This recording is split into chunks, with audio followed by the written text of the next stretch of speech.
punti che sono stati strappati ingiustamente al Cagliari, un Cagliari capace di imbrigliare il Napoli, di non fargli giocare la sua solita partita, di continuare a collezionare gol anche dopo quello realizzato, a collezionare palle gol che poi non sono state trasformate in altrettanti punti da mettere al sicuro il risultato. È un'ingiustizia chiaramente calcistica, perché è quello che il calcio molte volte riserva, ma stavolta il Cagliari veramente esce dal suo campo con l'amarezza di non aver colto i 3 punti che erano stati assolutamente meritati al termine di una gara che possiamo dire quasi perfetta. Una gara quasi perfetta perché? Perché ha avuto un centrocampo straordinario. Dobbiamo identificare un reparto sommandoci a questo centrocampo anche i 2 esterni, Bellanova da una parte e D'Albert dall'altra. È stato un centrocampo veramente capace di dare un grande contributo alla causa, un centrocampo che ha pressato per l'intera partita, soffocato il gioco del Napoli e costruito ripartendo. Grassi, Baselli, De Iola,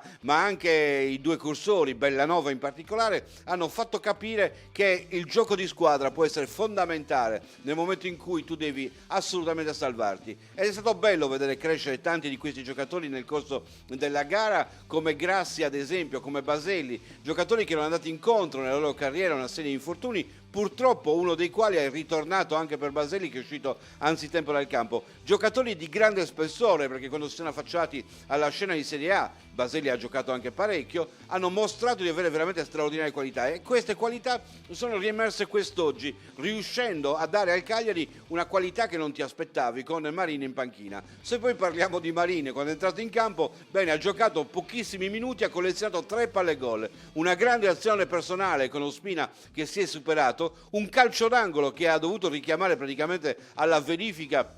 sull'orologio dell'arbitro, e ancora una conclusione bassa verso il primo palo alla ricerca del nuovo vantaggio. Purtroppo abbiamo pagato una sola azione del Napoli nel secondo tempo, 2 tiri in porta nel primo con Cragno attento, e purtroppo in occasione del gol invece, forse complice anche il vento, un cross che è stato sventagliato verso il secondo palo, dove Cragno non è uscito malgrado la palla sia passata dentro l'area piccola. Osimhen è riuscito a saltare più alto di Altare, che negli ultimi minuti è parso sentire il peso del risultato, anche con un paio di disimpegni che non sono stati all'altezza del resto della partita, e Osimhen ne ha approfittato per il suo unico colpo nell'intera gara, che ha portato il Napoli sull'1-1. Un peccato, un vero peccato, perché non sono 2 punti di dice, tanto poi prima o poi si compensa. Erano 2 punti di quelli che sarebbero pesati notevolmente in classifica e che devi cercare comunque di ottenere da qualche altra parte per rendere giustizia di quello che è successo. Un Cagliari che ha dimostrato che è tutta bontà